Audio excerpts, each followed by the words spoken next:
মানুষের শরীরের বিভিন্ন অঙ্গ দ্বারা ভিন্ন ভিন্ন প্রকারের কাজ করা হয়, আর সেই জন্য মানুষ নিজের শরীরের যত্ন করে, তার খেয়াল রাখে, নিজের শরীরকে সুস্থ রাখে, স্বচ্ছ রাখে, বস্ত্র পরিধান করে, আর কোথাও আঘাত লাগলে ক্ষতস্থান ঢেকে ফেলে।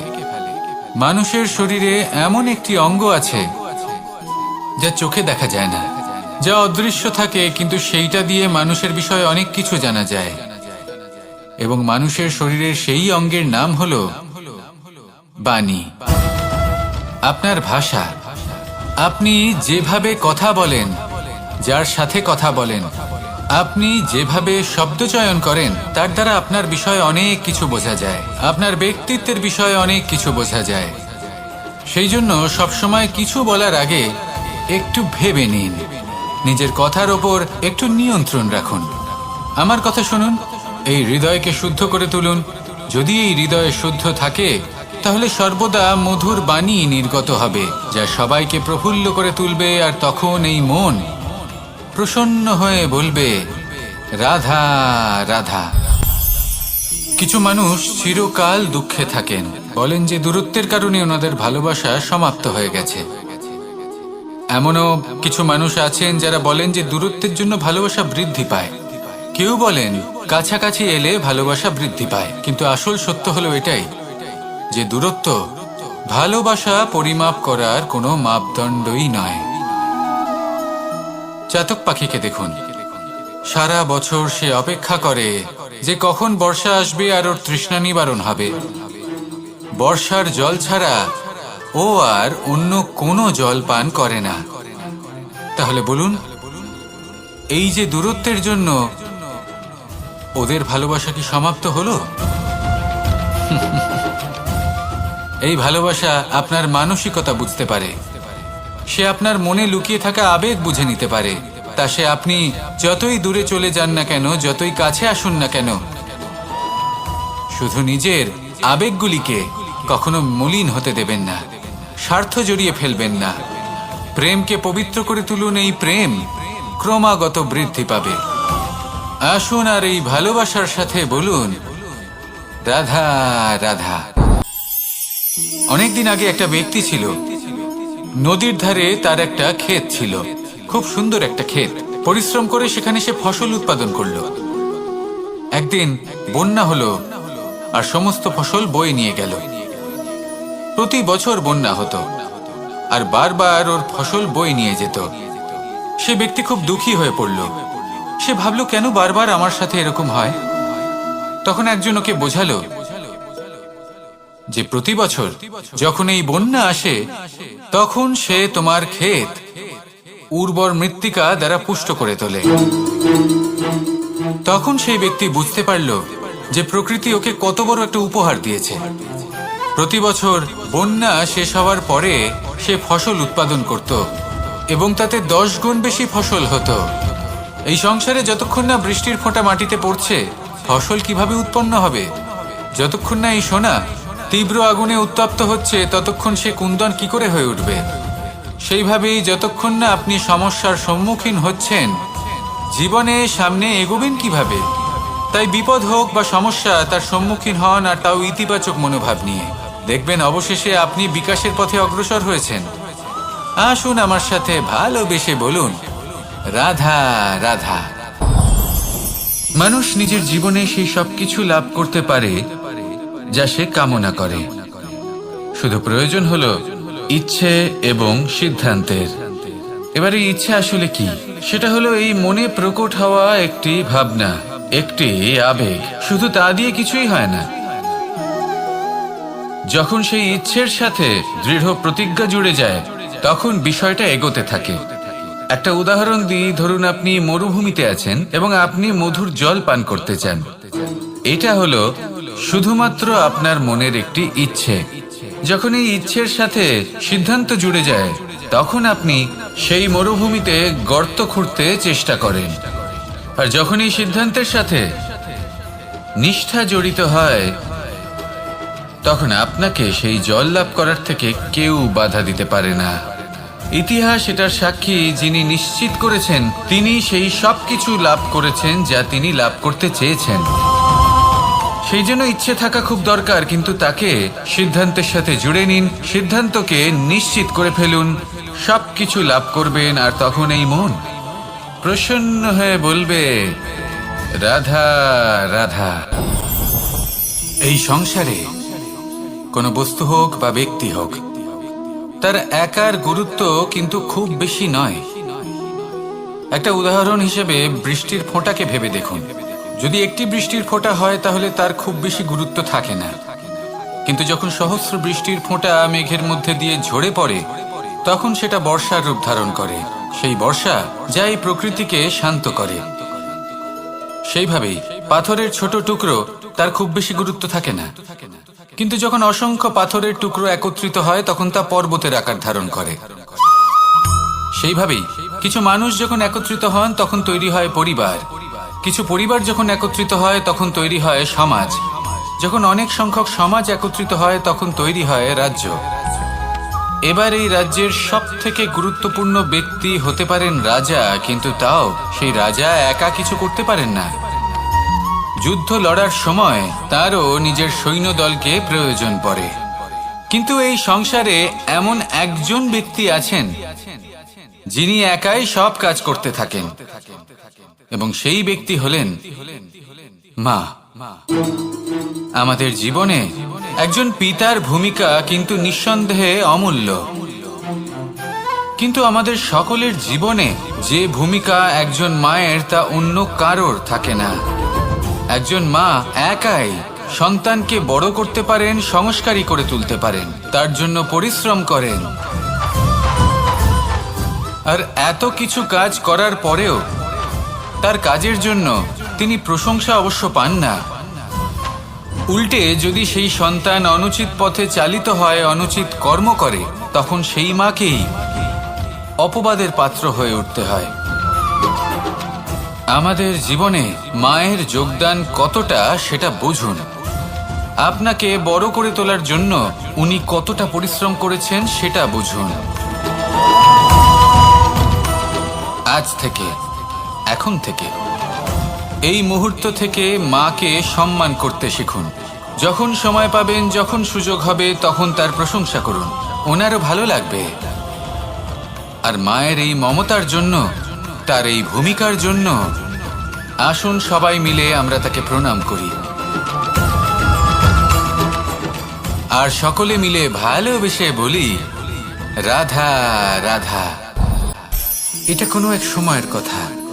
একটি শেয়াল ভুলবশত একটি নগরীতে প্রবেশ করে এবং সে সেখানে হঠাৎ ধোপাদের পাড়ায় প্রবেশ করে। নীল রং গোলা জলে পড়ে যায়। কোনো ক্রমে পালিয়ে পালিয়ে আবার সে বনে ফিরে আসে। অন্য সব প্রাণীরা ওকে দেখে আর ভয়ভীত হয়ে পড়ে। তখন সেই শেয়াল ফন্দি এঁটে সবাইকে বলল যে, আমি হলাম দেবদূত আর তোমাদের সকলকে রক্ষা করতে এসেছি। সবাই ওর কথা মেনেও নিল। প্রত্যেক দিন ওকে ধন ধান্য খাবার এইসব প্রদান করতে লাগলো। তারপরে এমন একটি রাত এলো যেদিন দূরে কোথাও কিছু শেয়ালের দল তাকে ডাকতে শুরু করলো। আর তখন এই শেয়াল নিজেকে আটকেই রাখতে পারলো না। সেও ঠিক শেয়ালের মতোই ডাকতে শুরু করলো। সকলে সেটা শুনতেও পেলেন এবং সকলে এটা বুঝতেও পেরে গেলেন যে এ হলো একটা ভণ্ড। সেই জন্য জীবনে কখনো ছলনা করবেন না। তাকে আপনি যতই লুকোনোর চেষ্টা করুন না কেন, সেটা অবশ্যই একদিন সামনে চলে আসবে। আর তার থেকেও বড় শিক্ষা হলো এটা যে কারোর জীবনে সম্পত্তি, ধন ধান্য এসব চলে আসাতে তার বুদ্ধির বৃদ্ধি ঘটে না, তার ব্যবহার শুভ হয় না।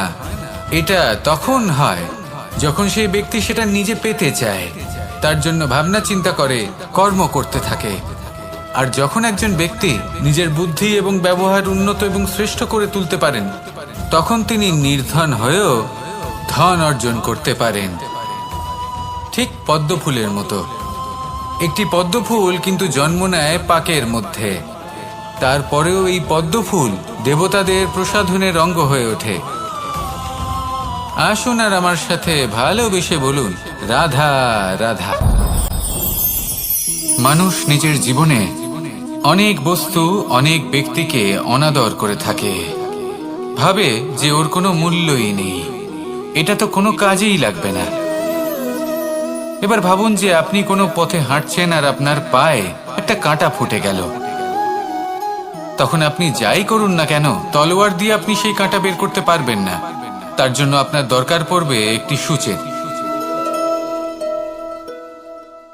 সেই জন্য এই সংসারে যে কেউই ছোট বা বড় হন না, সকলের নিজের মূল্য আছে। দেখুন, যদি কথা বলা হয় জল নিয়ে, জল যদি দূষিত হয় তাহলে তা আমরা গ্রহণ করতে পারবো না, পান করতে পারবো না। কিন্তু যদি হঠাৎ করে কোথাও আগুন লেগে যায়, সবকিছু ভস্ম হতে শুরু করে, তাহলে সেই জল কিন্তু সেই আগুন নিভিয়ে দিতে পারে। এই পুরো খেলাটাই হলো দৃষ্টিভঙ্গির, মানসিকতার। আপনার মানসিকতা যদি শুভ হয় তাহলে সেটাই শুভ সত্য হয়ে আপনার সামনে আসবে। এই সংসারে বস্তু হোক বা ব্যক্তি হোক, তাতে খুঁত ধরা বন্ধ করে দিন আর তার কি কি গুণ রয়েছে সেটা খুঁজে বের করতে শুরু করুন। জীবন সরল হয়ে যাবে এবং এই মন প্রসন্ন হয়ে বলবে, রাধা রাধা। বড়ই অদ্ভুত ব্যাপার। একটি পাথরের প্রতিমা যখন মন্দিরে স্থাপিত হয় তখন তা আমাদের কাছে ভগবান সম হয়ে দাঁড়ায়। কিন্তু যখন একজন জীবিত মানুষ মন্দিরে গিয়ে থাকেন তখন তার শরীর, মন, আত্মা সেই সব পাথর সম হয়ে দাঁড়ায়। কিন্তু এমনটা আমি ঠিক কেন বললাম ভেবে দেখুন। মানুষ এটা চান যে কোনো পরিস্থিতি, যে কোনো স্থানেই তার বিজয় হোক, কিন্তু এখানে এসে সে পরাজিত হয়। এরকম ঠিক কেন হয়? সমস্ত খেলা হলো ভাবনা চিন্তার, বিচারধারার, দৃষ্টিভঙ্গির, উত্তরদায়িত্বের খেলা। পাষাণের এই প্রতিমা, তার একটি উত্তরদায়িত্ব আছে, আশা ধরে রাখার দায়িত্ব। সেই আশা জানিয়ে মানুষ মন্দিরে আসেন। তেমনি মানুষের একটি উত্তরদায়িত্ব আছে যেটা সে ভুলে যায়। আর সেই উত্তরদায়িত্ব হলো এটা, যে মন্দিরে যে ভগবানকে সে প্রসন্ন করতে যাচ্ছে তাকে সে তখনই খুঁজে পাবে যখন পূর্ণরূপে সে সমর্পিত থাকবে। যদি মনে সমর্পণের ভাব না থাকে তাহলে ভগবান কখনো প্রসন্ন হবেন না। নিজের উত্তরদায়িত্ব বোঝার বদলে মানুষ শুধু একটা অনুষ্ঠান পালন করেন। যেমন ফুলের একটা মালা অর্পণ করেন আর সেই কারণেই তিনি পরাজিত হন। আপনি ফুলের মালা অর্পণ করুন, প্রসাদ অর্পণ করুন, কিন্তু মনের মধ্যে পূর্ণ সমর্পণের ভাব থাকা প্রয়োজনীয়। তবেই আপনি মন্দিরে গিয়েও প্রাণবন্ত হয়ে থাকতে পারবেন, তবেই ঈশ্বরকে প্রসন্ন করতে পারবেন। আসুন আমার সাথে ভালোবেসে বলুন, রাধা রাধা। আমাদের মধ্যে বেশিরভাগ মানুষ সেই পরম শক্তিতে, সেই পরমেশ্বরের ওপর আস্থা রাখি, আর সেই জন্য আমরা বারবার মন্দিরে যাই, পুজো অর্চনা করি, নৈবেদ্য অর্পণ করি।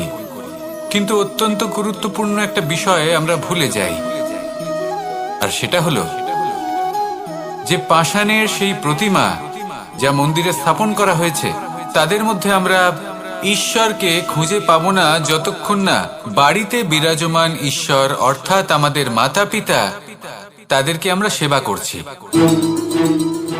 দেখুন, ঈশ্বর নিশ্চিত রূপে এই সংসার নির্মাণ করেছেন, কিন্তু আপনি সেই সংসারের অংশ তবে থেকে হয়েছেন যেদিন থেকে এই সংসারে আপনি পদার্পণ করেছেন। আর এই উত্তরদায়িত্ব পালন করেছেন কারা? আপনার মাতা পিতা। ঈশ্বর আছেন এই ভাবনা আপনার মধ্যে জাগ্রত হয়েছে আপনার মাতা পিতার মাধ্যমে।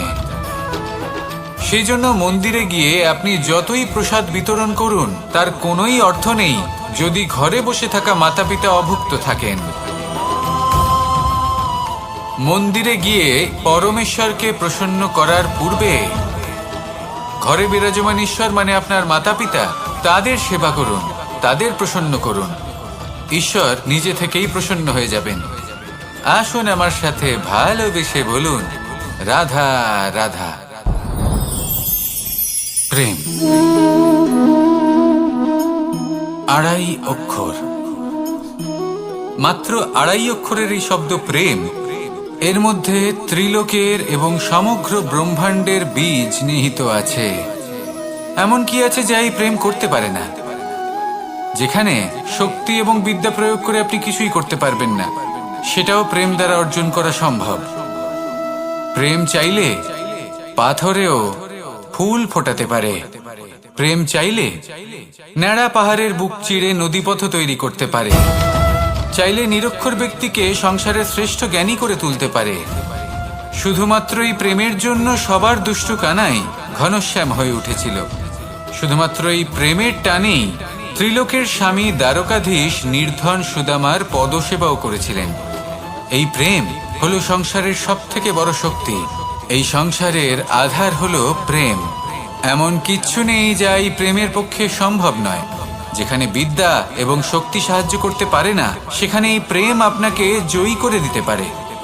তাহলে আসুন আর আমার সাথে ভালোবেসে বলুন, রাধা রাধা। সমুদ্র মন্থনের সময় দুই ধরনের রত্ন লাভ করা হয়েছিল। প্রথম হলাহল, যার প্রভাব থেকে এই সমস্ত সংসারের জীবের প্রাণ বাঁচানোর জন্য মহাদেব তাকে নিজের কণ্ঠে ধারণ করে নিয়েছিলেন। আর দ্বিতীয় অমৃত, যেটা কিঞ্চিত পরিমাণ মাত্রায় পাওয়া গেছিল। কখনো কখনো জীবনে এমন কোনো বস্তু যা আপনি প্রয়োজনের থেকেও অনেক বেশি মাত্রায় ভোগের জন্য লাভ করে থাকেন, তা আপনার জন্য বিষ প্রমাণিত হতে পারে। যেমন জল, প্রয়োজনের থেকে অনেক বেশি মাত্রায় যদি এই জল আসে তাহলে আপনার প্রাণ কাটতে পারে।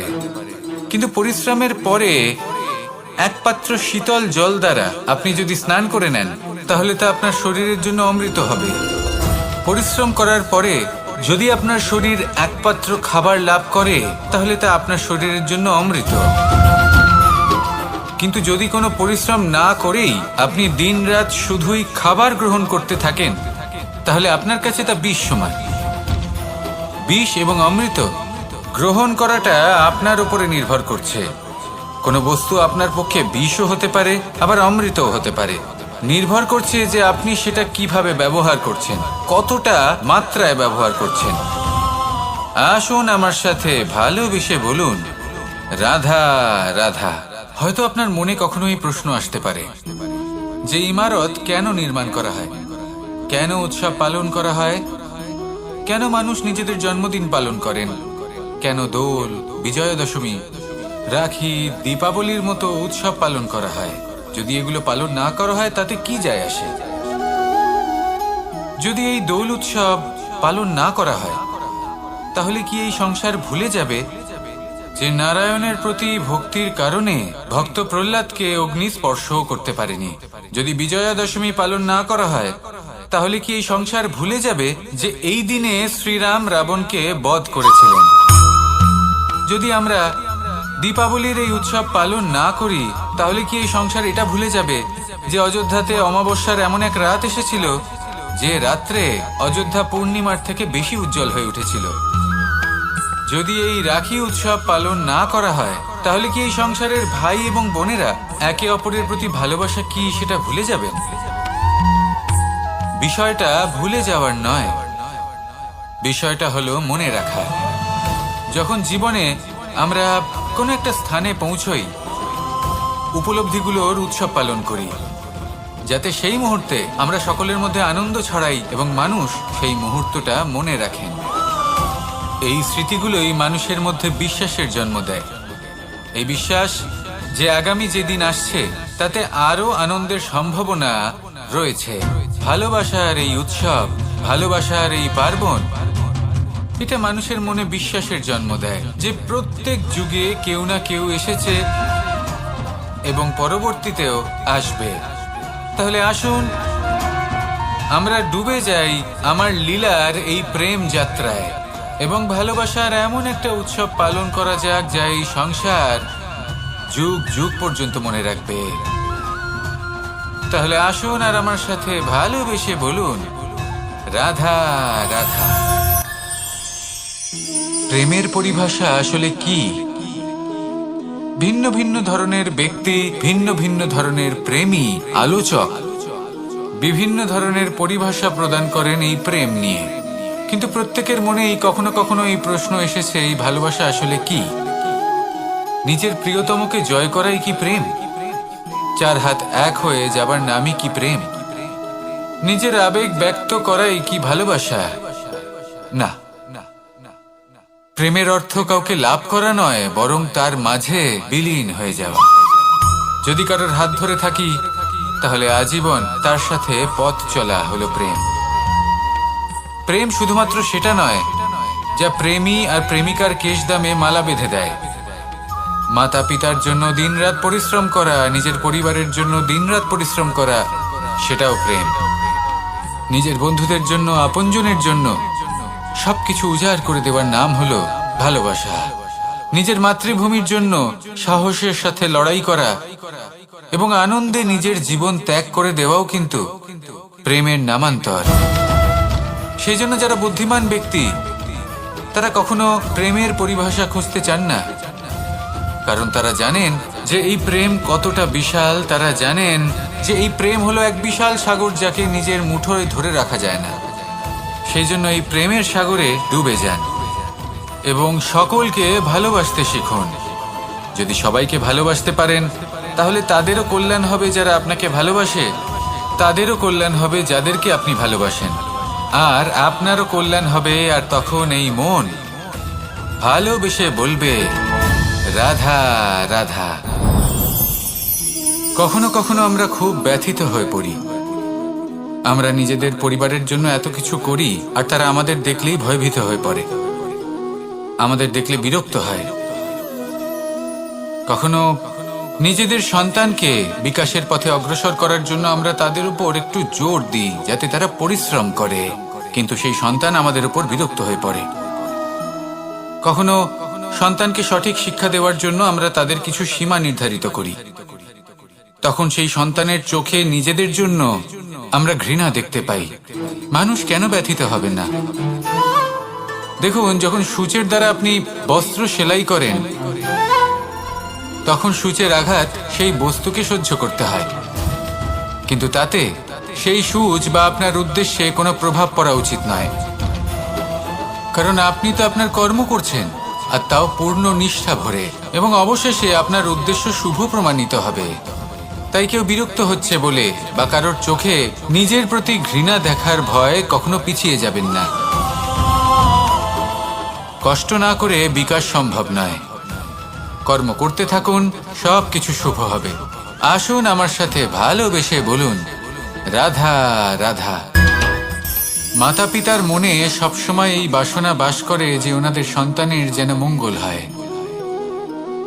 নিজের সন্তানকে সেই সবকিছু দেবার সবসময় চেষ্টা করতে থাকেন যেগুলো তারা নিজেরা নিজেদের জীবনে কখনো পেতে পারেননি, এবং এই প্রক্রিয়ায় সব থেকে গুরুত্বপূর্ণ বিষয়টি ভুলে যান, নিজের সন্তানকে সেই জিনিস দেওয়া যেটা উনি সব থেকে আগে পেয়েছেন।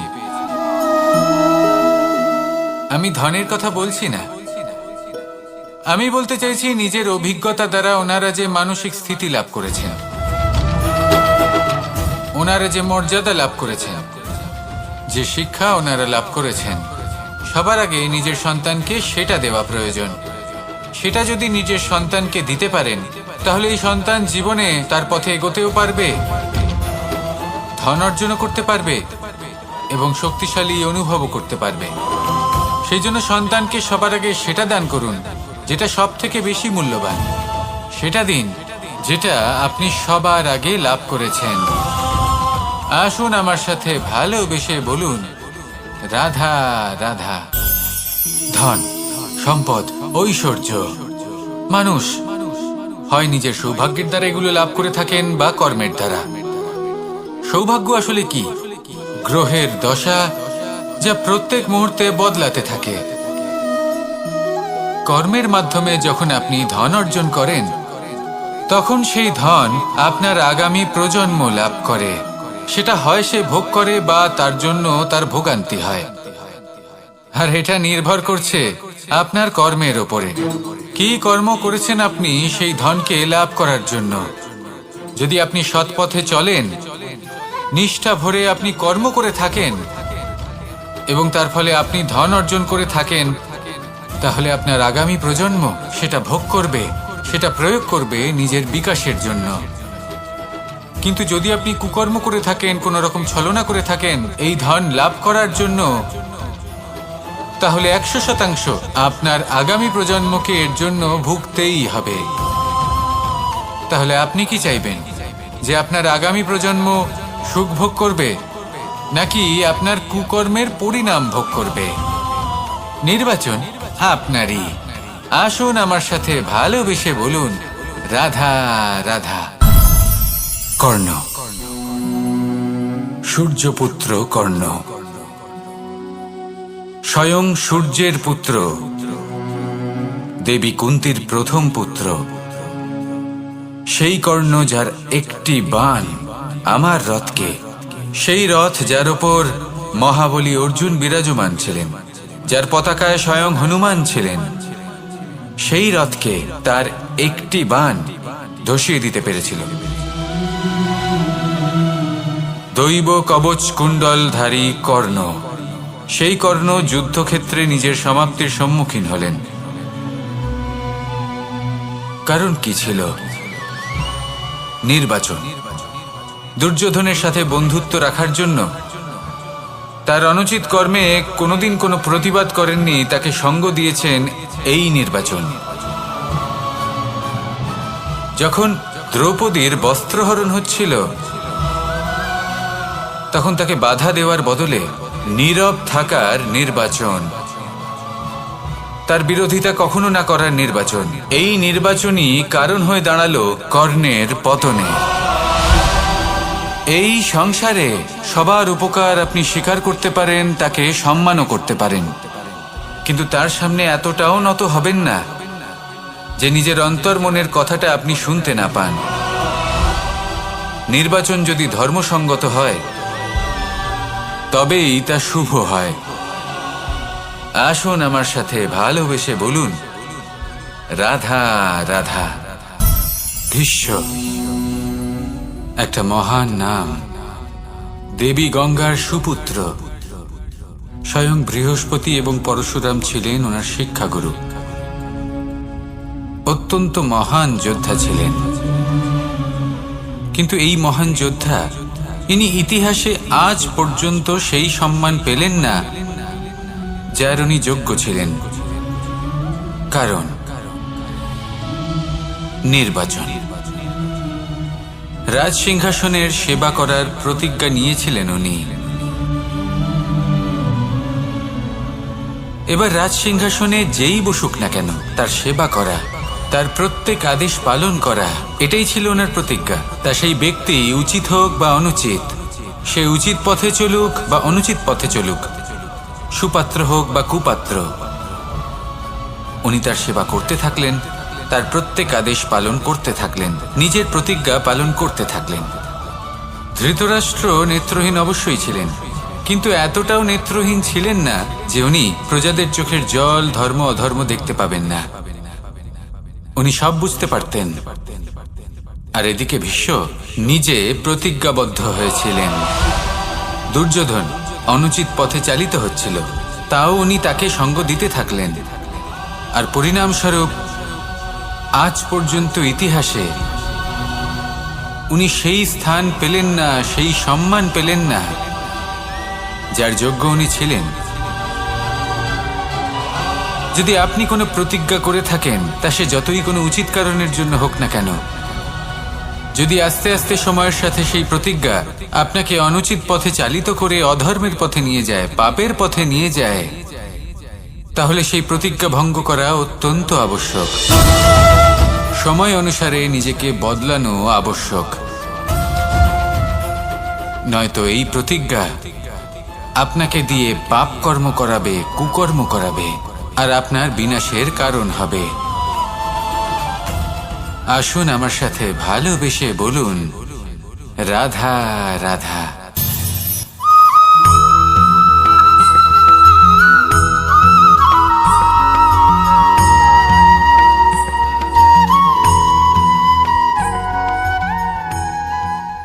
শব্দ। শব্দ আসলে কি? শুধুই কয়েকটি অক্ষরের সমষ্টি, নাকি আমাদের বাণী? এই শব্দ এমন এক শক্তি যা কাউকেই নিজের বশবর্তী করে ফেলতে পারে। শব্দ এমন এক অস্ত্র যা কাউকে ক্ষত বিক্ষত করে দিতে পারে। এই শব্দ হলো একটি নাদ স্বরূপ যা কোনো ঘুমন্ত ব্যক্তিকেও জাগিয়ে তুলতে পারে এবং নিজের লক্ষ্যের দিকে অগ্রসর করতে পারে। শব্দে এত শক্তি আছে যে কারোর মনে এতটা আঘাত দিতে পারে যে সে হয়তো জীবনে আর কখনো এগোতেই পারল না। তাহলে এই শব্দের প্রয়োগ খুব ভেবেচিন্তে করবেন। এবং এই শব্দের মতোই হলো নীরবতা। অনেক সময় এই নীরবতা আমাদের সহায়ক হয়ে ওঠে, অনেক সময় এটা আমাদের অনুশোচনাকে অনেক বেশি বাড়িয়ে তুলতে পারে। ভীষ্ম পিতামহ, অঙ্গরাজ কর্ণ যখন দ্রৌপদীর বস্ত্রহরণ হচ্ছিল তখন এনারা নীরব ছিলেন।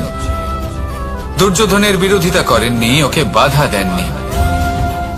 আর তারপর কি হলো সেটা আপনারা সকলে জানেন। দেখতে গেলে নীরবতা চুপ করে থাকা, কিন্তু যদি কোনো দুষ্টের সামনে চুপ করে থাকেন, যদি তার বিরোধিতা না করতে পারেন, তাহলে এই নীরবতাই অনেক বড় পাপের আকার ধারণ করে। মনে রাখবেন আর আমার সাথে ভালোবেসে বলবেন, রাধা রাধা। আভূষণ, কার না ভালো লাগে এই আভূষণ? আমরা পরিশ্রম করি, ধন অর্জন করি আর আভূষণ কিনে থাকি, কখনো নিজের জন্য, কখনো বা তাদের জন্য যাকে আমরা ভালোবাসি, বা তাদের জন্য যাকে আমরা সম্মান করি। হয়তো সেই জন্যই সীতা চূড়ামণি ধারণ করেছিলেন এবং আমি সামন্তকমণি। কিন্তু এটাই কি সেই প্রকৃত আভূষণ যা আপনার মূল্য বৃদ্ধি করে? না। শ্রীরামের আভূষণ হলো ওনার নম্র ভদ্র ব্যবহার। মাতা সীতার আভূষণ হলো ওনার সততা, ওনার নিষ্ঠা, ওনার ত্যাগ। অর্জুনের আভূষণ ছিল ওনার একাগ্রতা। রাধার আভূষণ ওনার প্রেম। এই আভূষণ কোথাও নেই, আপনার মনে আছে। যদি আপনার মনে মিষ্টতা থাকে, তা শান্ত হয়, তাতে সততা থাকে, নিষ্ঠা থাকে এবং প্রেম থাকে, তাহলে আপনার অন্য আর কোনো আভূষণের কোনো প্রয়োজন নেই। আপনি যতই ভিড়ের মাঝে থাকুন, আপনার ঔজ্জ্বল্য চোখে পড়বে। আসুন আর আমার সাথে ভালোবেসে বলুন, রাধা রাধা। এই সংসারের সব থেকে বড় সত্যি হলো জন্ম এবং মৃত্যু, কিন্তু আরো বড় একটা সত্য আছে, মিত্র এবং শত্রু, যা আমাদের সকলের জীবনে থাকে। মিত্র সে যে আমাদের সঙ্গ দেয় এবং সংসারের সব থেকে উঁচু শিখরে আমাদের নিয়ে যায়, এবং শত্রু সে যে যে কোনো মুহূর্তে যে কোনো শিখর থেকে আমাদের নিচে ফেলে দিতে পারে। এবার বিচিত্র ব্যাপার হলো এটাই যে আমরা নিজেরাই এদের সাথে নিয়ে চলি, নিজেরাই এদের পালন করি। তা কি করে? প্রথমে বুঝুন এই মিত্র এবং শত্রু কারা। আপনার নিজের মন, আর কেউ নয়। এই মনই হলো মিত্র যখন তাতে ভারসাম্য বজায় থাকে, তা নিয়ন্ত্রিত থাকে, তা পবিত্র হয়। কিন্তু যদি এই মন অনিয়ন্ত্রিত হয়ে পড়ে, যদি আপনাকে সে নিয়ন্ত্রণ করতে শুরু করে, তখন সেই আপনার সব থেকে বড় শত্রু হয়। সেই জন্য এই মনের ওপর নিয়ন্ত্রণ রাখতে শিখুন, এতে ভারসাম্য বজায় রাখতে শিখুন। তাহলে আপনি এমন এক বন্ধুকে পাবেন যে আপনাকে এই সংসারের শিখরে পৌঁছে দেবে। আসুন আমার সাথে ভালোবেসে বলুন, রাধা রাধা। ঈশ্বর আসলে কে? সংসারের বেশিরভাগ মানুষের কাছে ঈশ্বর হলেন এই সংসারের রচয়িতা, পালনকর্তা। কারোর কাছে উনি জ্ঞাতা, কারোর কাছে উনি হলেন আস্থার প্রতীক, আবার কারোর জন্য শুধুমাত্র অন্ধবিশ্বাস। কিন্তু এই ঈশ্বর কি কোনো শরীর, নাকি একটা বোধ, নাকি শুধুই শ্রদ্ধা? ঈশ্বর হলেন তিনি যিনি হলেন আপনার ইষ্ট। সেই জন্যই তো গুরু, মাতা, পিতা এনাদেরও ঈশ্বরই বলা হয়েছে। যাদেরকে আমরা ঈশ্বর বলে মনে করি, যারা আমাদের ইষ্ট, তারা আমাদের একটি পথ দেখান, একটি দিকে চালিত করেন। সেই পথে চলে আপনি শুভ কর্ম করতে পারেন। আর যখন কোনো ব্যক্তি তার ঈশ্বরের আদেশ পালন করেন, তখন সে নিজে থেকেই শুভ পথে অগ্রসর হয়ে যান। বেশ কয়েকজন মানুষ ঈশ্বরের ওপর আস্থা রাখেন এবং ভাবেন যে অনুচিত কোনো কাজ করা উচিত নয়, ঈশ্বর দেখছেন। ওনারা ভয় পান যে কোনো অনুচিত কর্ম করলে কে জানে তার পরিণাম কি হবে। এমন অনেক ব্যক্তি রয়েছেন যারা ঈশ্বরকে বিশ্বাস করেন এবং জানেন যে ঈশ্বর তাদেরকে দেখছেন, তাই যে যে শুভ কর্ম ওনারা করেছেন তার ফল তারা অবশ্যই পাবেন। এবার আপনি ভয় পেয়ে ঈশ্বরকে বিশ্বাস করবেন, নাকি বিশ্বাসের দ্বারা ঈশ্বরকে বিশ্বাস করবেন, সেই সিদ্ধান্ত আপনারই। কিন্তু হ্যাঁ, যদি আপনার মনে ঈশ্বরের জন্য কোনো স্থান থাকে, যদি আপনার কোনো ইষ্ট থাকেন, যদি আপনি কাউকে ঈশ্বর মনে করেন, যার প্রত্যেক আদেশ আপনি পালন করে থাকেন, তাহলে বলি ঈশ্বর কখনো আপনাকে অনুচিত পথে চালিত করবেন না। আসুন আমার সাথে ভালোবেসে বলুন, রাধা রাধা। এই সংসারে ভিন্ন ভিন্ন ধরনের গাছ আছে, অসংখ্য ধরনের প্রজাতি আছে। কিছু গাছ পাতা দিয়ে থাকে, কিছু ফুল, কিছু ফল। কেউ ছায়া প্রদান করে, কেউ শীতলতা প্রদান করে, কেউ নিজেকে খুব কষ্ট দিয়ে এই সংসারের বিকাশে সহায়ক হয়ে ওঠে। কিন্তু এই সবার মধ্যে একটা বিষয় কিন্তু সমান, এরা প্রত্যেকেই পাতা ছাড়া, ফুল ছাড়া, ফল ছাড়া জীবিত থাকতেই পারে, কিন্তু কোনো বৃক্ষই শিকড় ছাড়া বেঁচে থাকতেই পারে না।